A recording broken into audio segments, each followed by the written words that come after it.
Je lis du livre de Daniel, chapitre 2, au verset 8, ce qui suit. Le roi reprit la parole et dit, « Je m'aperçois, en vérité, que vous voulez gagner du temps parce que vous voyez que la chose m'a échappé. » Prions. Notre Seigneur et notre Dieu, voilà des mois, des années que les magiciens racontaient des histoires à Nebuchadnezzar. Mais à travers cet épisode, tu désires nous parler, nous éclairer. Merci pour ta parole. Au nom de Jésus. Amen. Depuis un moment, Nebuchadnezzar cherche.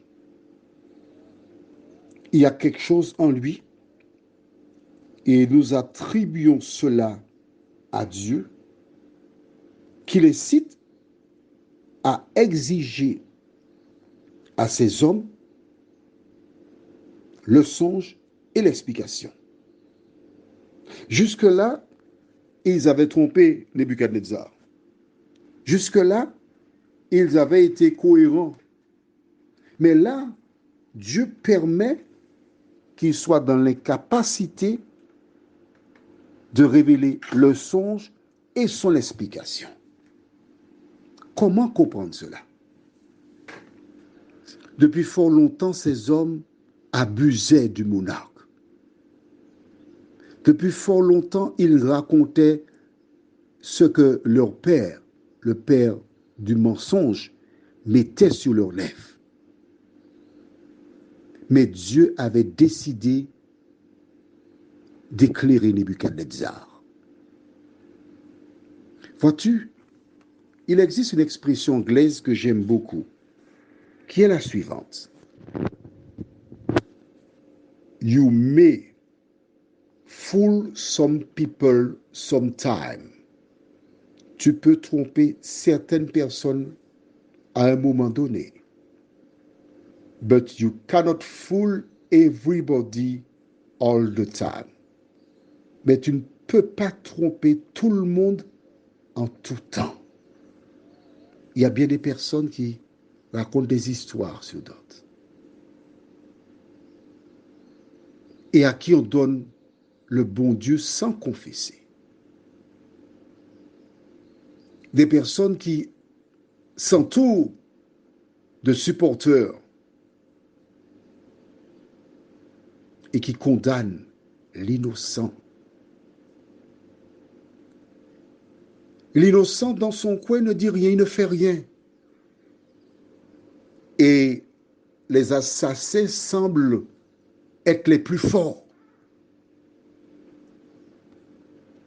Mais cette histoire de Nebuchadnezzar et les magiciens est là pour t'éclairer. Jusque-là, ces hommes avaient trompé. Mais là, ils devaient être démasqués. Je m'ai pensé à cet homme qui aimait beaucoup cette femme, énormément. Il ne voyait que par elle. Il ne pensait qu'à elle. Elle représentait le centre de son intérêt.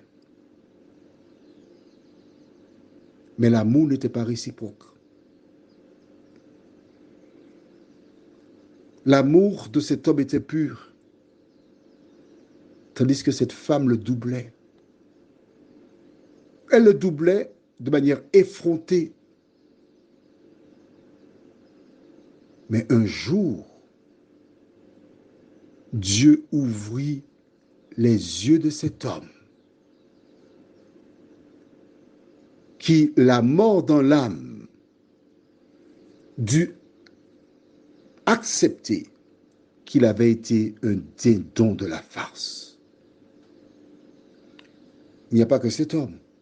Il y a aussi des femmes qui vivent la même expérience. Tôt ou tard, l'Éternel ouvre les yeux de ceux qui l'aiment pour leur révéler la vérité. Et là, Dieu voulait que Nebuchadnezzar sache que ces hommes ne sont pas crédibles. Alors, où en es-tu? Prions. Seigneur, en cet instant, nous avons une grosse pensée pour celles et ceux qui se sont trouvés dans des situations difficiles, qui ont été trompés, blessés. Mais Seigneur, aide ces personnes à se rappeler que le cœur de l'homme est tortueux par-dessus tout méchant. Aide ces personnes à comprendre que c'est l'ennemi qui a utilisé une circonstance pour créer cette situation difficile et que leur devoir, c'est de pardonner, de prier pour celles et ceux qui les ont trompés, car Jésus est mort pour ces personnes. C'est seulement par leur attitude qui ressemble à celle de Jésus que ces personnes seront touchées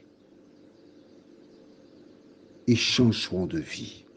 Seigneur, bien des personnes vivent des moments difficiles. Merci de les visiter. Merci de les aider à prendre conscience que le chemin sur lequel elle ou il se trouve mène à la perdition. Place-les sur le chemin de l'éternité et que toutes ces personnes puissent marcher avec crainte et tremblement devant toi, nous t'en prions. Au nom de Jésus, pour ta gloire éternelle. Amen.